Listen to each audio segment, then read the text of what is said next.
Quisiera invitarlos para que en sus Biblias busquen el Santo Evangelio según San Lucas.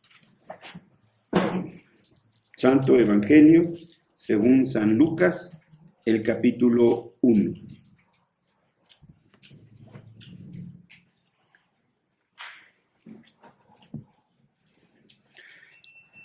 En este capítulo vamos a fijar nuestra atención en los versículos 68, 69 y 70. Lucas, capítulo 1, versículos 68, 69 y 70.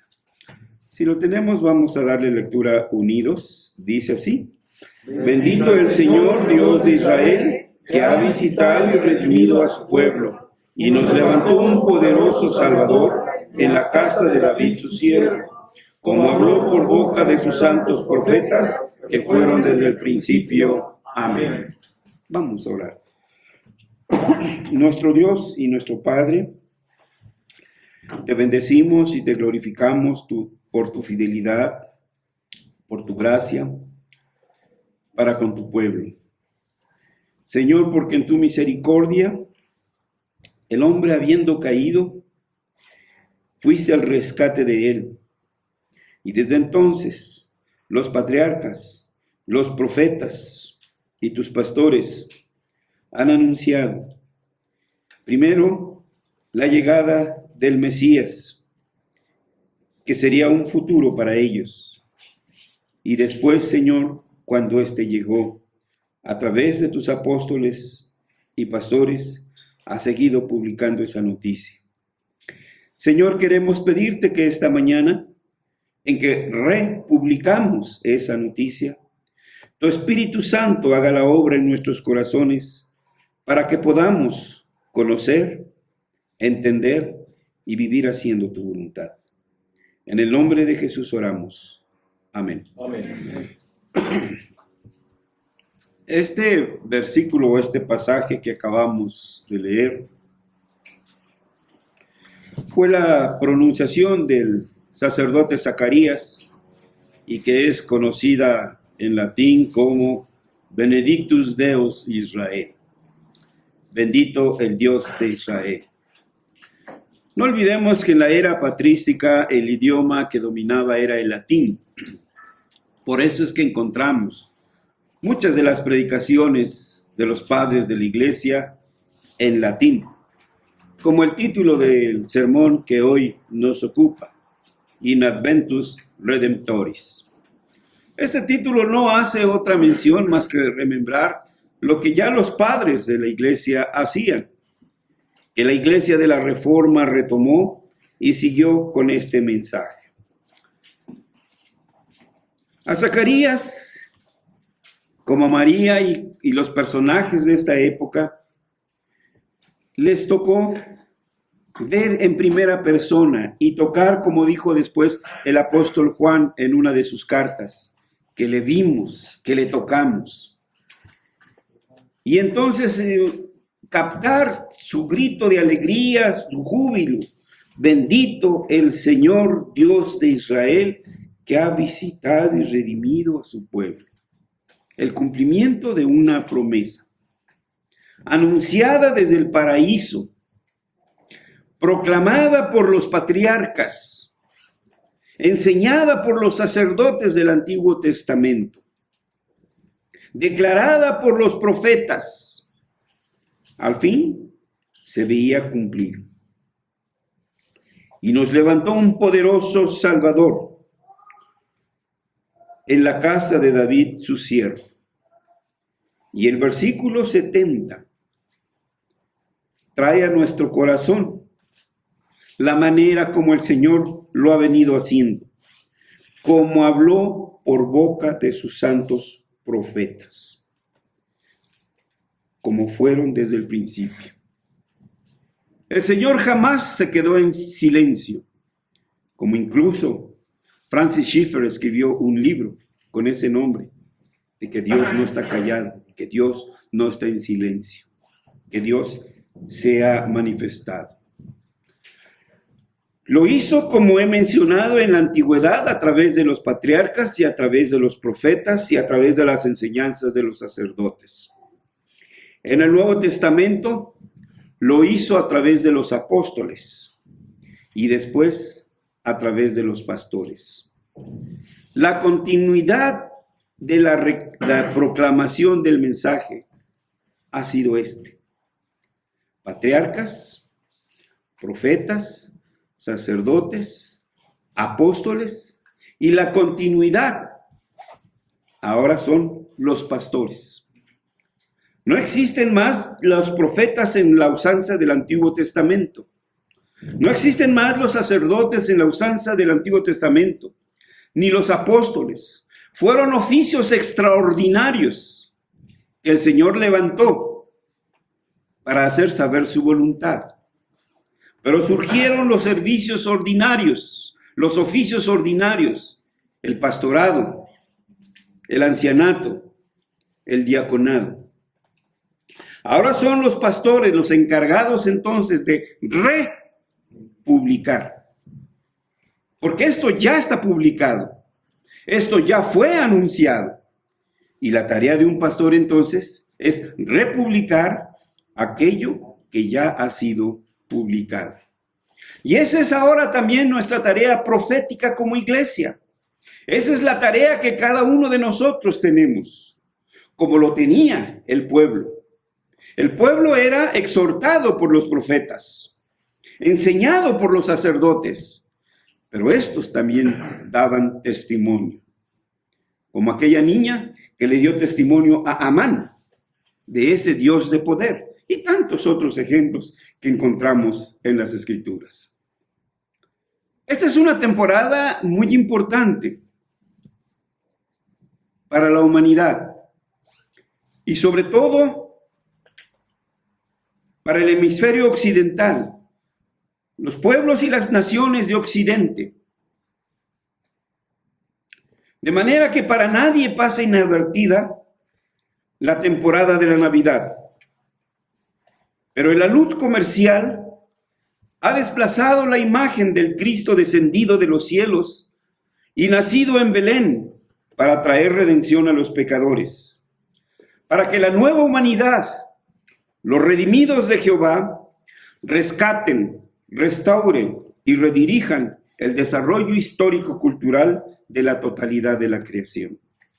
Y aún aquí nos hemos quedado cortos los evangélicos, porque muchos de nosotros solo proclamamos salvación de tus pecados, lo cual es correcto, pero omitimos la tarea que tenemos como redimidos.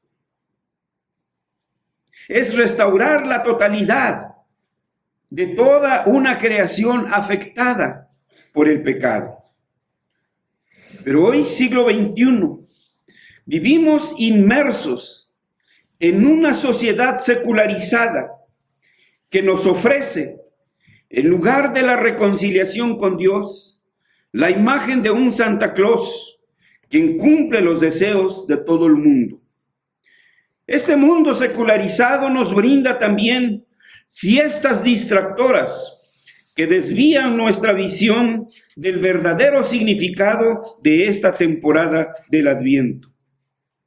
Además, sin olvidar a los que satanizan la celebración evangélica de esta temporada, incluyendo los cristianos que adulteran e incrustan tradiciones paganas en las celebraciones evangélicas.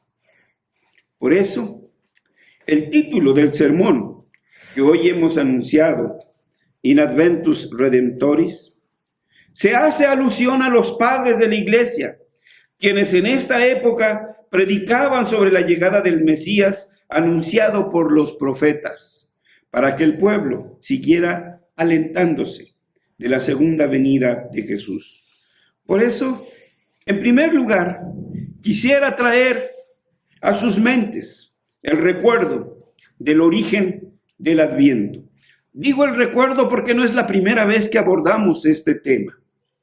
Lo hemos hecho de cuando en cuando para que lo tengamos presente.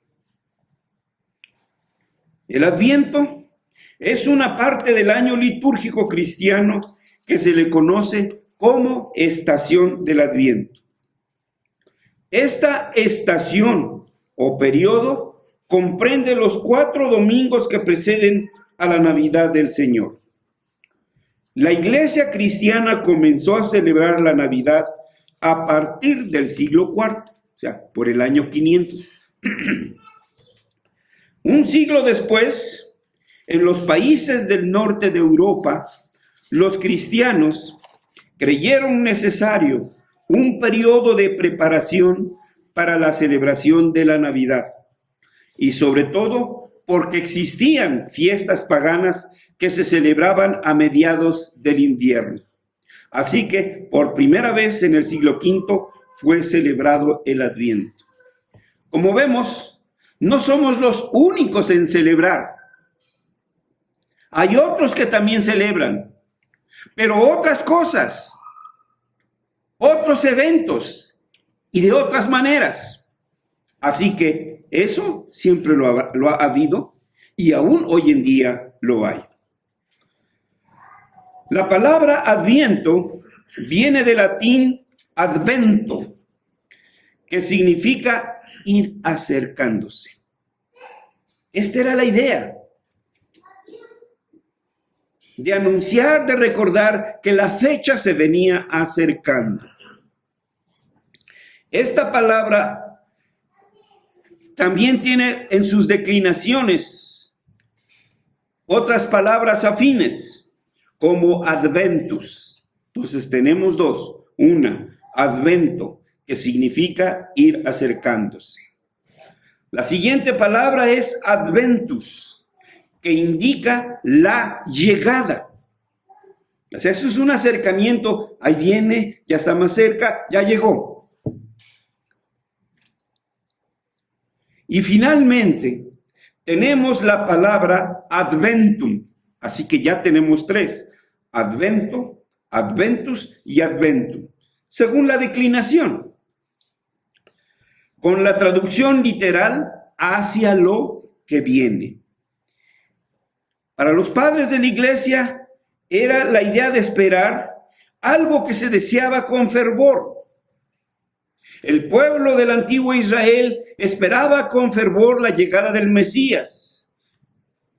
El pueblo del pacto, el pueblo del nuevo el pacto, espera la segunda llegada de ese Mesías, la segunda venida de Cristo. La frase completa era Adventus Redemptoris, que quiere decir la venida del Redentor. Entonces, el Adviento es un tiempo de preparación hacia un acontecimiento que está por venir. El Adviento tenía el propósito de formar conciencia en la iglesia a fin de que tuviera presente el advenimiento o la Navidad del Señor. Aunque no se tienen registros históricos de algún concilio que lo haya determinado, sí tenemos algunos testimonios de que la iglesia patrística ya lo celebraba y por lo menos lo tenía presente. Tal es el caso de la homilía de un obispo de Turín, en Italia, el cual presentó un sermón con este título, In Adventum Domine. Es decir, el título de su sermón fue In Adventum Domini, que traducido es En la venida del Señor. Tenemos aquí entonces ya 2 sermones de la patrística, por lo tanto, 2 testimonios de que esta celebración no es un invento de la Europa del Norte, como algunos lo dicen. Esto indica entonces que ya para esta época la iglesia tenía presente el Adviento. El nombre, la etiqueta diríamos, vino después, pero ellos ya lo recordaban, ellos ya lo celebraban. Eso es en cuanto, un bosquejo, un resumen de lo que sería el origen del Adviento. Ahora, en segundo término, vamos a ver el significado del Adviento. ¿Qué significaba para el pueblo de esta época? ¿Qué debe de significar entonces también para nosotros? El Adviento es una conmemoración, es decir, una celebración. Y toda celebración por lo menos incluye 3 elementos. 1, el recuerdo. 2, el reconocimiento. Y 3, el regocijo. El Adviento tiene como propósito recordarnos el nacimiento de Cristo y prepararnos para la celebración de la Navidad. Esta celebración incluye también un reconocimiento de nuestra miserable condición pecadora y de la sublime gracia redentora. Después de recordar y reconocer, hay un enorme regocijo que irrumpe en una jubilosa algarabía. El Adviento es una expectación, es decir, un vehemente anhelo con el cual ansiamos que llegue pronto la segunda venida del Señor. Como el pueblo de Israel anhelaba, ansiaba, esperaba a su Mesías, nosotros debemos de anhelar, esperar, añorar, elevar en plegarias, porque esa segunda venida del Señor, la parusia, sea pronto. ¿Cómo anhelaba el pueblo de Israel antiguo ver con sus ojos al Mesías? ¿Cómo debemos anhelar nosotros también ver la venida del Señor en carroza de nubes? Muchos de nuestros abuelos y algunos de nosotros, nuestros padres, ya están en la presencia del Señor. Ellos vendrán con el Señor al encuentro de su iglesia. Pero ¿quiénes serán aquellos que estando en este cuerpo y que con estos ojos puedan ver esa gloriosa segunda venida de nuestro Señor Jesucristo? Ese es el anhelo de la iglesia de hoy. Eso es lo que anuncia el Adviento, que Jesús va a venir por segunda vez. La iglesia del Nuevo Testamento dice, Maranata, el Señor viene. Apocalipsis 22:20 dice, sí, ven Señor Jesús. Es el anhelo de la iglesia. Entonces, el Adviento apunta hacia la segunda venida de nuestro Señor Jesucristo. El Adviento es un permanente compromiso del testimonio profético de la iglesia. No solo es un anhelo, no solo es una expectación, sino también es un compromiso que nosotros debemos de anunciarlo con nuestra vida, con lo que hacemos, con lo que vivimos. Pues así como los profetas incesantemente anunciaban la venida del Mesías, así también la iglesia debe anunciar permanentemente la segunda venida del Señor Jesús. La iglesia, con la celebración del Adviento, está anunciando la llegada de o la natividad de Jesucristo. En suma, el Adviento es un testimonio o bien una confesión de fe de lo que realmente significa la Navidad. En tercer lugar, hemos de ver en qué consiste la celebración del Adviento. Como en el Antiguo Testamento, el pueblo esperaba la venida del Mesías, y los profetas se encargaban de mantener al pueblo en esa esperanza y en esa expectativa. Así, en el Nuevo Testamento, los apóstoles mantenían viva la expectativa de la segunda venida de Cristo. Tanto en la iglesia patrística como en la Edad Media temprana, el modo de celebrar el Adviento era sencillo y solo incluía la lectura de pasajes que anunciaban la venida del Mesías y la segunda venida de Cristo. Era un periodo en el cual los sermones o el tema de los sermones giraba alrededor de esta festividad. Los himnos que se cantaban eran los relativos a la temporada de la Navidad y también era el uso de la corona de Adviento. La corona de Adviento es un recurso didáctico para enseñar a los niños a mantener el testimonio del verdadero significado de la Navidad. Ellos ven caricaturas, ven películas de Santa Claus. Y si no hay alternativa, ellos creerán que esa es la verdad. Es lo único que conocen, es lo único que saben. ¿Con qué parámetros, con qué principios van a comparar si nosotros no les hemos enseñado ninguno? Recuerdo, tal vez el año pasado, a lo mucho 2, que fui a consulta y me llamó la atención del nombre del médico que me atendió. Su nombre era bíblico. Y le pregunté, precisamente, de dónde venía ese nombre. Y su respuesta fue, mi papá, que tenía esas ondas. ¿Ven? Pero como tuve que ir a varias consultas, pues la plática siguió fluyendo. Y en algunas de ellas me dijo que sus padres eran evangélicos, que él fue evangélico y que él incluso estudió en el seminario y que lo terminó y que estaba a punto de ser ordenado como pastor. Algo le desilusionó por ahí, total que hubo un abandono total, una apostasía total del evangelio. Pero no es a lo que quiero llegar, sino a una pregunta que le hice, directa, sobre sus hijos. ¿Y qué de sus hijos?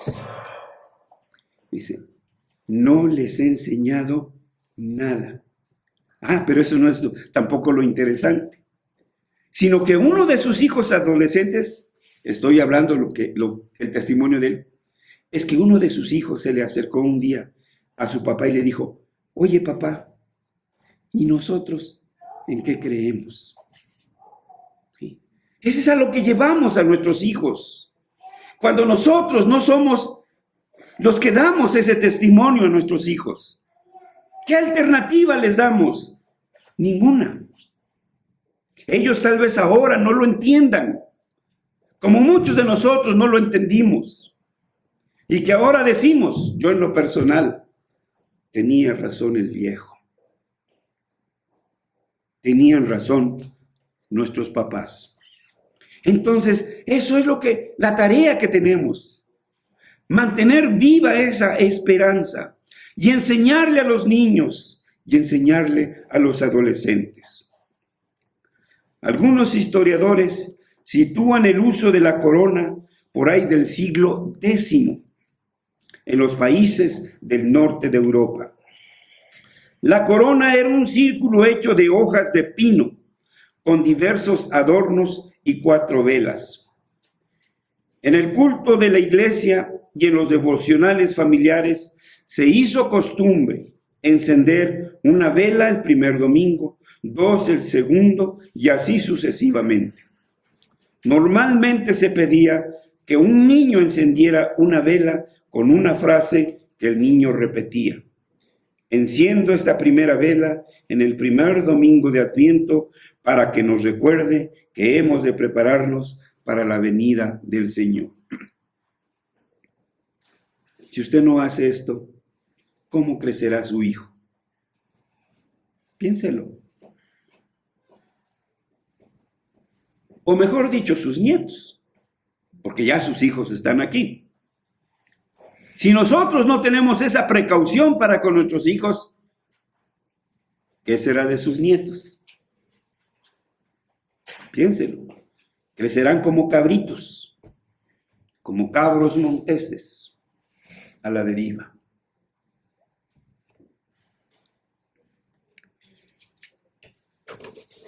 ¿Qué significado tenían las velas? Ninguno.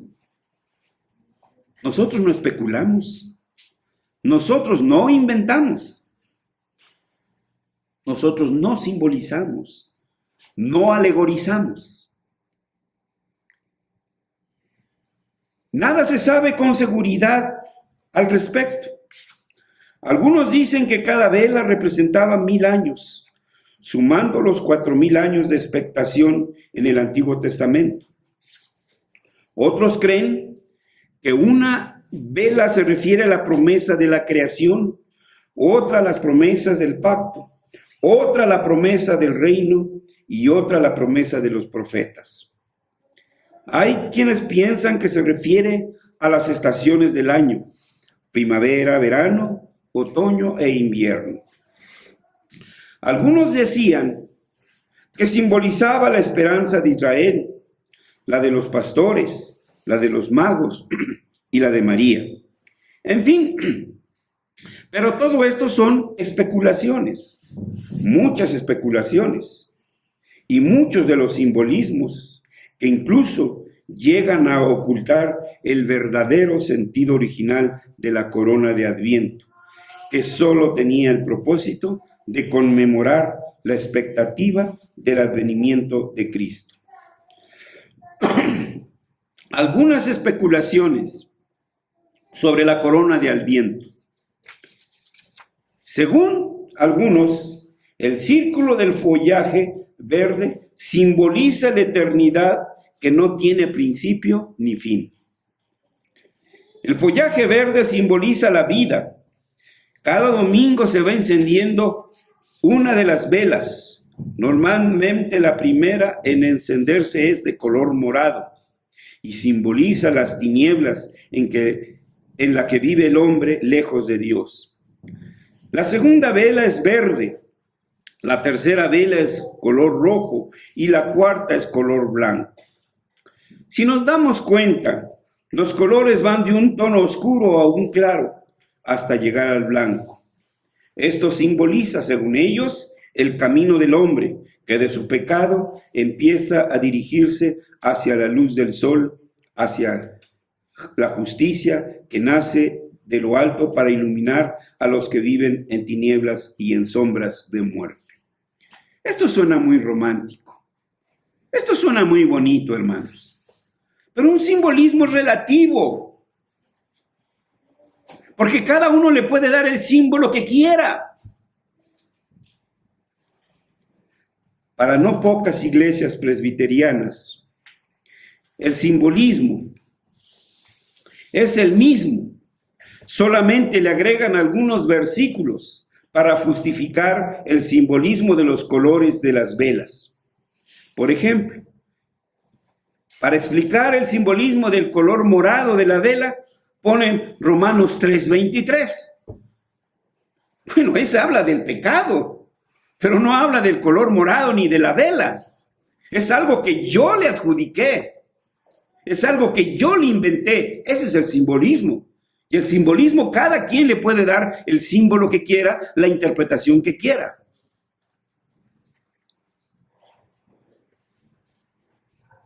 Lo que podrá notarse de estos dos ejemplos es que se usan las velas como símbolo.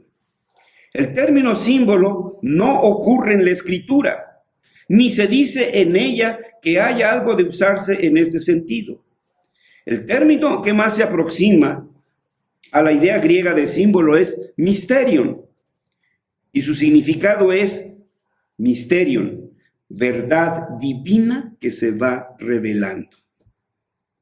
Y por el contrario, la palabra símbolon del griego, que entre otras cosas significa señal, signo, insignia, y que daba la idea de algo que es arrojado juntamente con otra cosa. Los griegos lo usaban para indicar que una parte de un objeto se correspondía con el otro. Es decir, que un objeto representaba una verdad moral o espiritual. Este anillo representa cuánto te amo. Bueno, está bien, pero eso es algo personal. Ese es un símbolo. Es decir, que un objeto, decíamos, representa esa verdad moral. Pero se debe reiterar, la palabra de Dios no da pie para usar tal simbología, y ya que ni los padres de la Iglesia ni los de la Reforma le dieron este sentido, nosotros no tenemos por qué alegorizar. De manera que el símbolo que le dan a cada uno de los colores es arbitrario, es relativo y es personal. En el caso de los textos bíblicos son ciertos en cuanto a lo que mencionan, pero no hacen ninguna referencia que se relacione con los colores. El resultado es una eisegesis especulativa. Hacia adentro.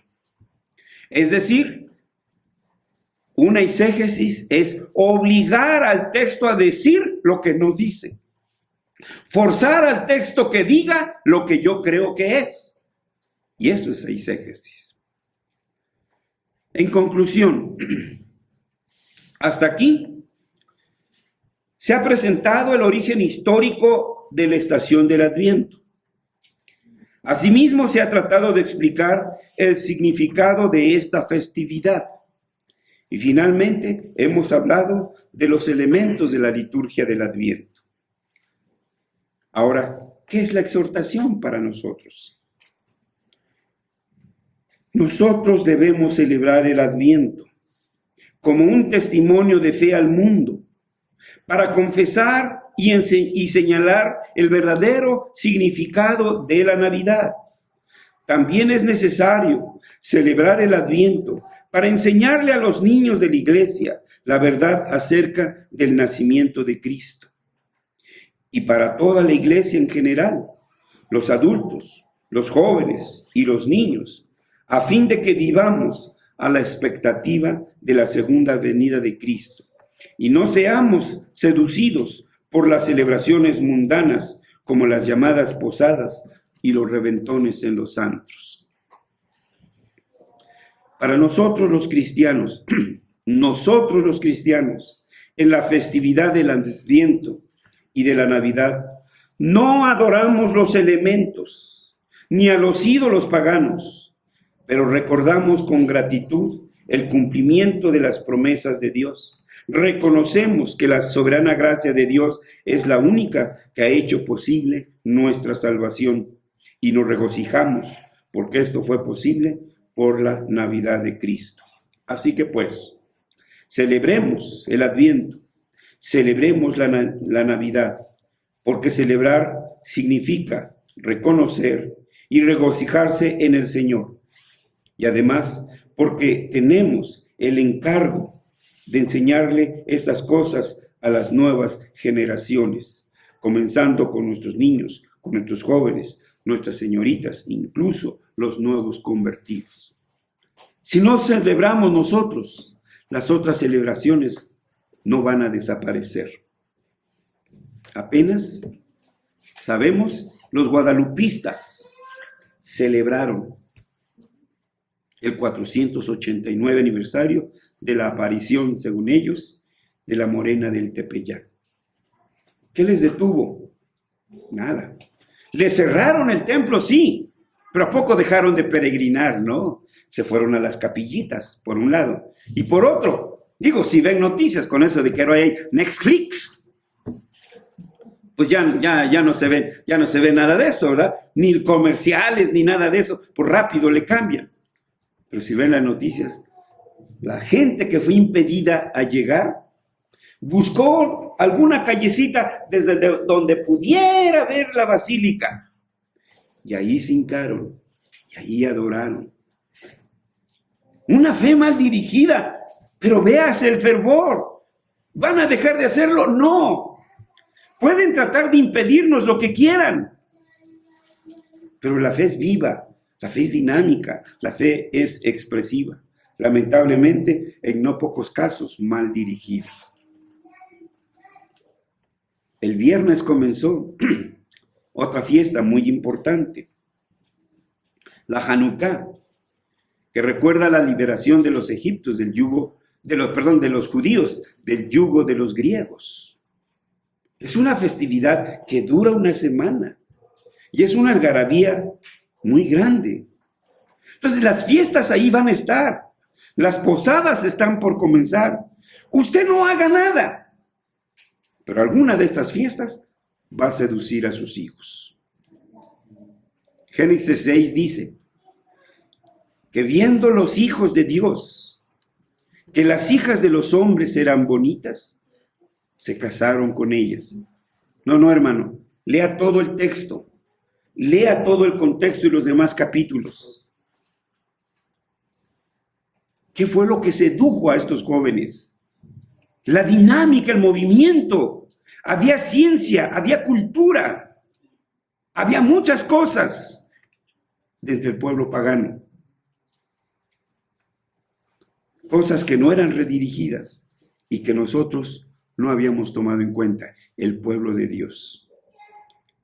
La vida cristiana, la religión, no es solo culto, es una parte de nuestra vida cristiana. También es testimonio, también es proclamación, también es trabajo, trabajo en el reino de Dios. Ahí está su trabajo, padres. Ser ejemplo vivo para nuestros hijos, jóvenes y adultos. Ahí está el reto, jóvenes, que mañana, en la misericordia de Dios, ustedes lleguen a ser padres.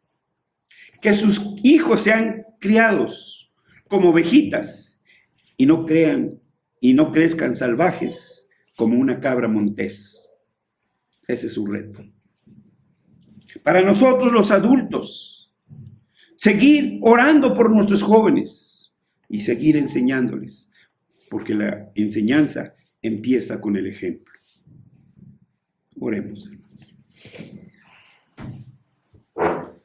Nuestro Dios, nuestro Padre y nuestro Rey, nunca te has quedado sin testimonio. Aún los paganos tienen testimonio. En el día del juicio final, nadie podrá alegar a ignorancia, porque tú has hecho que tu evangelio se proclame, aún entre aquellos que ni siquiera te conocen. Pero no haya en nosotros los cristianos, Señor, esa bulia, esa negligencia, esa indolencia. Estruja nuestro corazón con el amor de tu Espíritu Santo. Estruja nuestro corazón con el poder de tu evangelio y transforma nuestras vidas en un testimonio vivo para nuestros hijos, para nuestros vecinos, nuestros amigos y familiares. En Jesús oramos. Amén.